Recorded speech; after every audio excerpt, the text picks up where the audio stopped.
What's up, y'all? This is Mike Manzer with another Manzer Faust Productions video. And yeah, it took a week off last week. I ended up having company come down, kind of last minute thing. But I got a friend who comes down every once in a while, spends a couple of days, and we ended up going to Archive in Bridgeport, Connecticut. For those of you who don't know, Archive is a storefront run by the people involved with Vinegar Syndrome. Has a lot of great old movies, and it's just a mecca for record collectors and movie fanatics alike.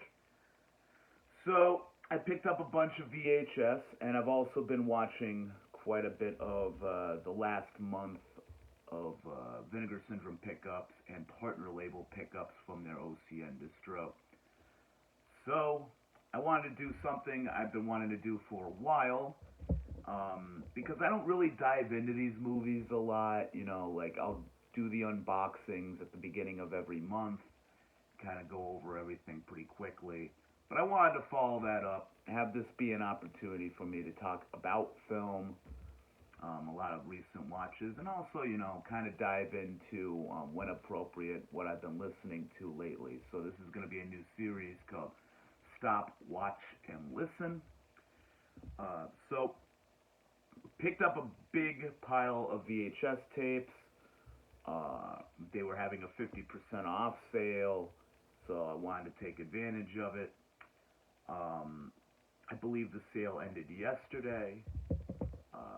So definitely got some good scores. Haven't watched everything in the pile yet, but I wanted to go over the few that I was able to get in. So I want to start with a classic Italian action poliziotteschi. I forget how you say that word. I apologize. But yeah, we got Street Law with Franco Nero and Barbara Bach, directed by the great Enzio G. Castellari. And this is some great 1974 at the prime of these Italian crime films. And this has everything you would want. Franco Nero at the beginning is robbed while putting money into the bank during a kind of bank heist situation, and ends up going vigilante after the people that have robbed him. So this has some great set pieces. The car chases in this are amazing. Enzo Castellari, just one of the best at directing these kind of over the top, very violent and sleazy Italian action films. One of the best. In the 80s, he did a lot of the great stuff, like, can't remember the specific ones, but he was doing a lot of those kind of post-apocalyptic, kind of Mad Max cash-in kind of movies. He was one of the best at it. Also, the soundtrack to this is amazing. You got it done by a guy, Gildo de Iglesias, who is very prolific, did a lot of work for Sergio Martino and Antonio Margheriti, and also Enzo G. Castellari. And this is great. As usual, Franco Nero is top of his game. Great supporting cast of a lot of great Italian regulars. And yeah, Street Law. Awesome flick. Up next, what I've been had my eye on for a while. This is I believe he's Spanish, Albert de Martino, who did The Antichrist and a couple of other films. Haven't dove into his filmography very much yet, but I wanted to get this because it's been on my to-watch list for a long time. That's Bloodlink from, I believe, it's from 1983. This is starring Michael Moriarty, most well known for his work with Larry Cohen. He was Mo Rutherford in The Stuff. He was also in Q the Winged Serpent. Really great character actor. And this is probably my favorite performance from him. He plays a doctor whose twin brother, they were Siamese twins born, was removed from him, and they have this psychic link to one another, and his brother is, for lack of a better term, a homicidal maniac. He's been going after a lot of women and a lot of elderly people, but using the the label that it's actually the good brother, the doctor, who is performing a lot of these killings. And the good doctor can sense when these things are happening. He almost has like a telepathic kind of connection to his brother. So he ends up going over to Germany to hunt down his brother and get some answers. Really great film. Moriarty's great at playing the dual performance. That can be very bad for a movie, but I feel like he really nails it. This is almost kind of a little bit like a movie much later, Blood Rage, with the two brothers, but definitely a different feel. You could see where that film picked up some influence from this stuff. So, Blood Link, great film. One I'd seen before, very long time ago. Didn't remember much about it. I rewatched it and had a great time with it. And that's Black Rain with Michael Douglas, directed by Ridley Scott. And this has a lot of the vibes of Blade Runner. Michael Douglas, I'm not really the biggest fan of at this point in his career. There's a few, his more action films I tend to like. I love Falling Down for what it is. I do understand it's a satire, so I don't like the character, obviously. But I feel like he did a very great performance in that film. And this one's pretty good, too. He's a cop. There's been some killings around his town of mob bosses and stuff like that. So he ends up discovering that it's got connections to Yakuza activity. So he ends up going over to Osaka with his partner. Another amazing performance from Andy Garcia. And yeah, a lot of great biker vibes. You do have a lot of the vibes of recent film at the time, Akira, and also carrying over a lot of that Japanese kind of aesthetic you got in films like Blade Runner. So yeah, if you haven't seen this, really great. Ridley Scott at this point was definitely at the top of his game as a filmmaker. The aesthetics, the visuals on this are great. Amazing car chases, amazing action. The performances are all top-notch. Really good, Black Rain. And the last one, I've seen a bunch. Real big fan of this film, but I got to revisit it again for the first time in a while. And that is Shakedown with Peter Weller, Sam Elliott, directed by James Glickenhaus, famous for The Soldier, and my favorite of his, The Exterminator. Shakedown is a fun little buddy cop. In this one you have Peter Weller, who plays a lawyer, kind of going through his own kind of thing, about to get married. Sam Elliott plays a hard-bitten cop who's living out of a grindhouse theater on 42nd Street. This is cool because it was shot right around the time that they were tearing a lot of those places down. You can still see the marquees and stuff. But from what I've heard, down the street from where this was being made, they were already demolishing a lot of the classic theaters. Great performances throughout this.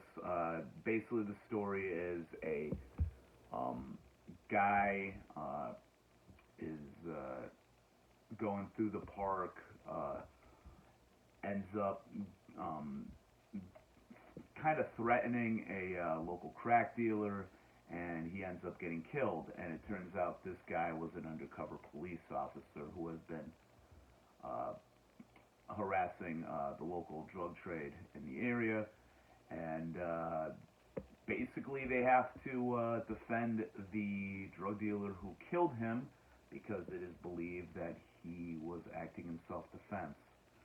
So you get a lot of great court drama in this, but what's really fun is the action, and the chemistry between Peter Weller and Sam Elliott is very good. So if you're not familiar with this film, but you love stuff like The Exterminator, these like 80s style over-the-top action films that do very well use court drama elements, Shakedown, great film. So, I'm going to jump into Blu-rays now. I'm going to show off the two I've watched out of last month's Vinegar Syndrome package. And one of them I really enjoyed. The other one I was severely let down by. So, to start off, I want to talk about the one I really enjoyed. Just finished it like an hour ago. That's 5 Women for the Killer. This is a giallo from 1974, directed by Silvia Massi, and this is a really good one. I like this. Usually giallos kind of go over my head. It depends what kind of mood I'm in. Luckily today I was definitely focused on this a lot more than typical. The director of this also did Annabella Black Angel, which was included in one of those Forgotten Gialli sets, but I do not remember it. A lot of those films just kind of go over my head a bit, but this was very good. The story is around a writer, book writer, novelist, I guess, who comes home from a trip and finds his wife has died during childbirth. And shortly after this happens, a lot of people in his surroundings who are recently pregnant have been showing up dead. And it is also communicated to him that he is infertile. So you got a great amount of suspicion on him that because of his infertility, he's going around killing these pregnant women. His also connection to a lot of the women within the story, the murders, and all of that.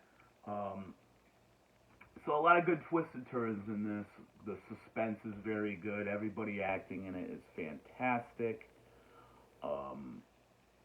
You got a lot of great people in here. Howard Ross from New York Ripper.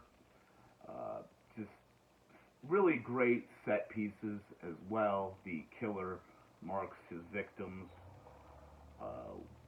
with the symbol of, well, marks their victims, I should say, with the symbol of infertility or fertility. And yeah, some really great musical score in this. I can't remember the man's name, but he used to do work with Goblin, specifically on the Deep Red soundtrack. So, really good, solid giallo. Even if you're not really a fan of them, it kept my interest pretty much all the way through. Next up, so me and my buddy watched this one over an afternoon, and I did not like this one at all. It's been one that's been getting a lot of hype. A lot of people saw this back in the VHS days and wanted to see it upgraded to a better format. Probably because the original is very dark on the VHS and probably didn't look too great. I really thought this was a major letdown. And that is Curse of the Blue Lights, Yeah, I don't have a history with this film personally. Obviously, this is the first time I watched it, so. And I really was not a fan of this. I thought the dialogue was very clumsy, and they were trying to go for something a lot more dignified and sort of that ancient kind of vibe, and it just went nowhere. It was very clunky. Um, the characters getting killed off, or teenagers played by 35-year-olds that you really don't care about. There's not a lot I had invested in any of the characters, so seeing them get killed was kind of just like whatever. Um, the effects in this are very sloppy. I would have thought like seeing it on VHS back in the day would have made it better because it kind of clouds a lot of the ineptitude in these makeup effects. But what do I know? I know people are really digging this and happy to see it. Just did not gel with me. Did not care for it. Yeah, so you know, not too upset about it. Every once a year, pretty much, there's one title within the Vinegar Syndrome catalog that I just don't gel with, and this one's definitely one of them. But if there's only one a year, not much to complain about. So yeah, Curse of the Blue Lights, not a fan. If you like it, good for you. So moving on to a partner label. This one is a triple feature. Um, this one is the Full Moon Trilogy by Joe Swanberg, famous for Hannah Takes the Stairs, a couple of the films. And this definitely falls into the genre of film known as mumblecore, which kind of made me a bit reluctant to check these out at first. But I really did enjoy two of these. My favorite out of the set is the first one, Silver Bullets, about a relationship kind of falling apart due to the girlfriend's role in a werewolf film. And the other one I enjoyed a lot was The Zone, which is kind of more of a relationship falling apart because of they're both involved with film. The Zone is more focused on a film, sort of dealing with a personal kind of story, and there's stuff involving a couple and one of their other friends and her lover. Um, so yeah, it plays them very well though. What I like about these films is the natural dialogue and that kind of human emotion that comes out of these um, filmmaking process. It's very good. Um, not really much of a rewatch value. I was impressed in Silver Bullets. The director of the werewolf film is played by Ty West. Not a big fan of his films, but he does a great job in this. And I've been wanting to check out X and Pearl and all those kind of movies he came out with last year. Give him another chance. So this was a good place to kind of see him as an actor. And yeah, I enjoy this. Art history kind of, didn't do it for me, but I might need to rewatch that because I was a little distracted at the time. But yeah, Full Moon Trilogy, good time.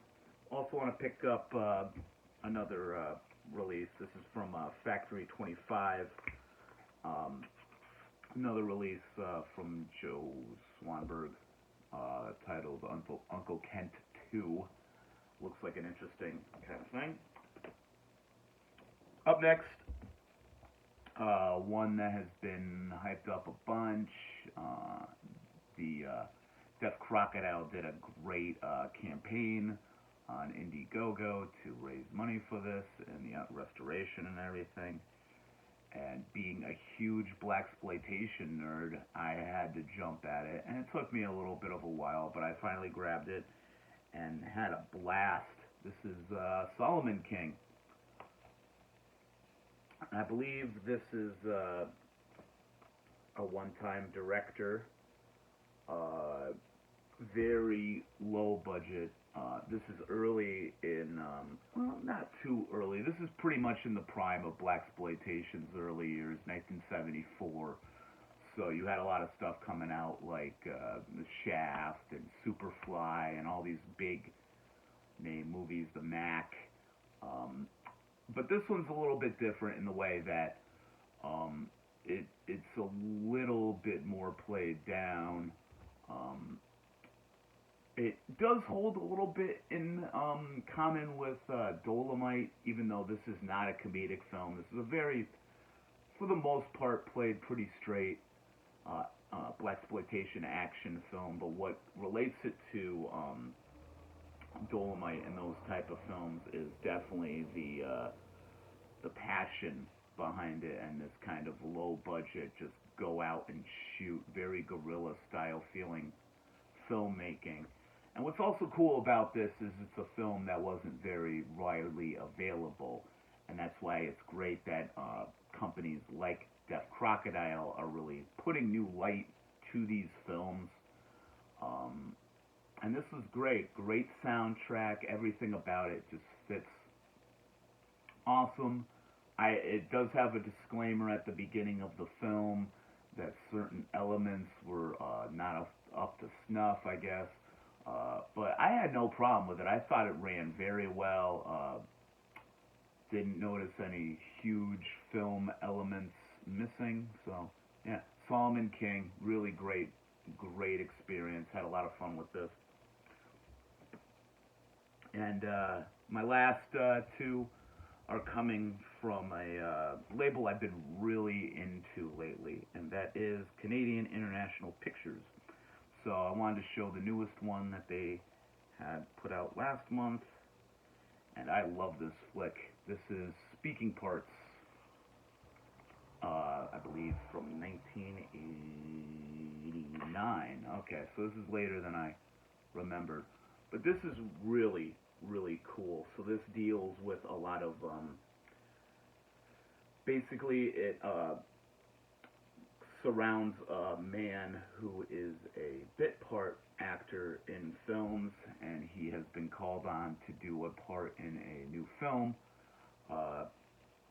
That's going to be his first, like, starring main role, and the person casting it is extremely into his performance and in many ways into him very intimately. And the unfortunate part of this collaboration is that her boss, I guess he's an executive, does not like any of the notes or any of the directions she wants to go in with the film, and has a bunch of ideas of what will make the film sell better. And the new up-and-coming star gets involved in the middle of a lot of this. And at the same time, the star of these films is working as a hotel attendant along with another woman.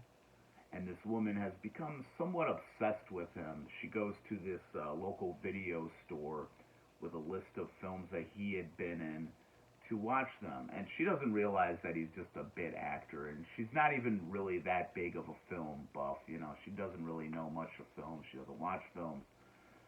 But her interest in this actor does get the attention of the man working at the video store, because he sees her in there all the time, and he describes to her his job on the side, which is going to various parties, weddings and big events, and filming, getting very candid, almost like a precursor reality television kind of interviews with people.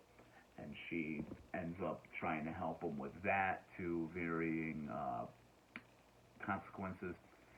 And I just really like this. It's got an interesting kind of vibe to it. It's almost like predict Zoom, like we have now, or Skype conferencing, like about 20, 30 years before that even existed. And yeah, interesting film. I really enjoyed it.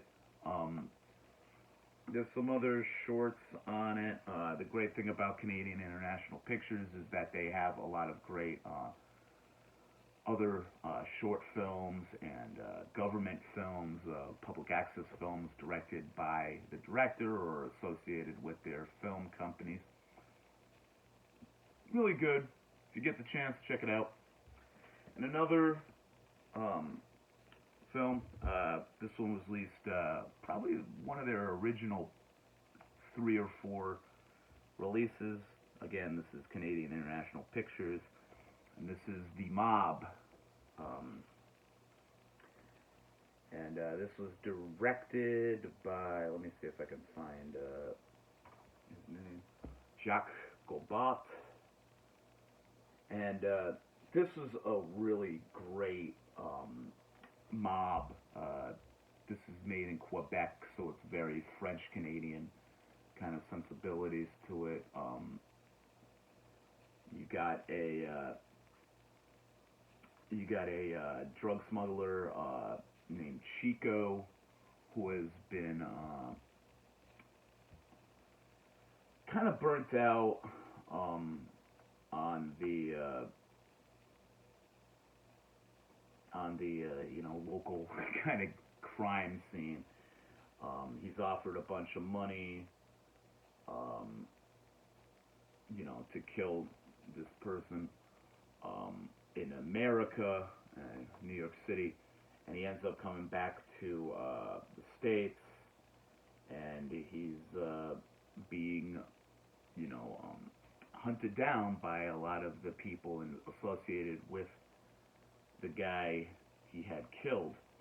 So, and during this time, he's running across the country, going to different payphones and stuff, communicating with a kind of a radio therapist and telling his story, and at the same time the cops are trying to get his location and track him down, and also the hitmen sent to kill him that he took out their boss. They're also on the lookout for him. You have a lot of great use of radio and that kind of world. I really enjoy that. Different vibe in this, but I really do get kind of that radio culture of films like talk radio. So this was cool. A lot of great action scenes. The acting is amazing. I'm really into a lot of these kind of a little bit later French New Wave inspired Quebec films. There's another release from Canadian International Pictures which has a couple of films by Gobat, known as the other French New Wave. Once I dig into that, I'll talk about that in more detail. But yeah, had a lot of fun with this. Great crime film.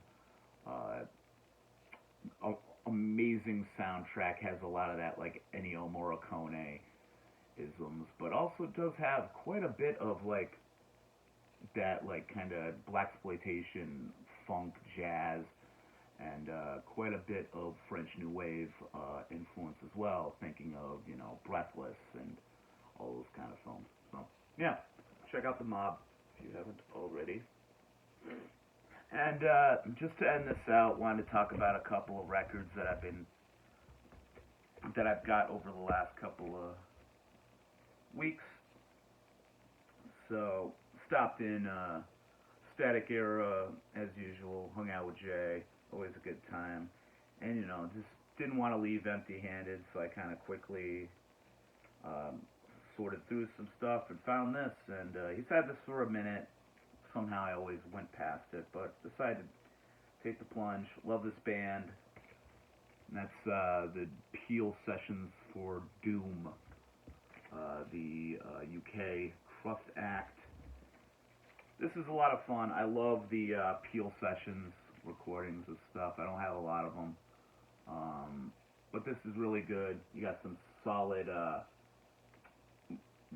versions of Circles, No Religion, Exploitation, Relief. A lot of the big War Crimes, a lot of the popular Doom tracks, and yeah, really good quality on this. Really enjoy having it, and Doom has been a lot of their back catalog, the more demo-oriented stuff has been coming out a lot lately. So, want to get into a lot of that. Most of my knowledge of them is more from their 7 inches and a couple of their full lengths later on. Solid band, and a little bit of a weird one. He got in a collection. I guess the owner of the collection had passed away recently, so it was a lot of like multiple copies of Rush records and a bunch of stuff like that. But I came across one I was pretty interested in. Has been getting a lot of attention lately. That is the self-titled by Nena. This one's labeled as 99 Luftbaloons, but it is the self-titled LP. You have 2 separate versions of the hit on it, and I think they're both, one is the English version of a lot of these songs, and then the German version. I prefer the German versions of these, especially 99 Luftbaloons. I just feel like the German fits the feel of the song a lot better, and I like the sound of German. It's got a very cool vibe. It can be used in a lot of different ways. So, wanted to pick this up. Recently, Todd in the Shadows did a really good segment on his One Hit Wonders Wonderland series about Nena, and a lot of their other songs really do have a cool kind of early new wave, very much like the Pretenders. So wanted to check this out. It's pretty good. You know, definitely the standout is the hit, and yeah, but pretty cool. Got it pretty cheap, and happy to have it. Love a lot of the new wave. So trying to get back into collecting a lot of it again, because you know there's a couple of holes in my collection of stuff that I would like to pick up. So yeah, so that's it. Yeah, just took it easy last week. Didn't do a lot. Gonna start getting into doing more of these. Got a couple of ideas that I've been throwing around for a while. Possibly gonna start a new series on my favorite hip-hop records, breaking them up by different decades. Probably gonna do a lot from the 90s. Might want to start with one that's more just like my general records that got me into hip-hop as a young child and what the genre means to me, and then dive deeper into a lot of that 90s, early 90s stuff, then move back into the 80s, and you know, continue that into the modern day, because I really do feel like all the different genres and stuff really did kind of hit a height as far as variety in the late 90s, and even like recently you've been seeing a lot of like interesting stuff coming out, mostly during the 2010s, and it's been a really cool ride getting into a lot of this stuff, seeing a lot of these young musicians and performers, producers even within the hip-hop realm. So yeah, and you know, the usual label updates. Definitely planning on the end of this month having a ton of videos related to not only the May package from Vinegar Syndrome, which looks amazing. Really excited about a lot of that. Most of all, the release of A Blade in the Dark, the classic giallo by Umberto Lenzi in 4K. Really excited to check that out. And yeah, and you know, kind of want to check out the Showgirls 4K that they're releasing as well. Not the biggest fan of Showgirls, but it's been a few years since I watched it. And being a Verhoeven nerd, like the only thing I wouldn't get is Basic Instinct. And I already talked about my problems with those movies, with the Michael Douglas film I mentioned before. But usually Verhoeven's pretty great for me. I love a lot of his films, you know, like two of my all-time favorite 80s action films, RoboCop and Total Recall. You know, you can't go wrong with those. I really love Starship Troopers, and I have a lot of those in 4K, so definitely be a good addition to the collection. So, yeah, if you want to find me, I'm on Instagram as the Hordes of Manzerfaust. And yeah, like, comment, subscribe. You know, enjoy all the other great vinyl content on YouTube. All the other great people showing off movies, talking about great physical media. You know, like that's what it's all about. You know, you have streaming, and that's great if you need to find these movies. But what I'm passionate about is going out there and getting, you know, these films and seeing them the way they were meant to be seen, and knowing about the process behind getting these things restored, and, you know, these kind of efforts. And also the search for that one VHS that hasn't been released on DVD or Blu-ray yet, and seeing it and just discovering a whole new world of pretty unknown cinema. There's no limit to it at all. So, yeah, that's all I gotta say. My name is Mike Manzer, and this has been another Manzerfaust Productions video. Stay fucking metal.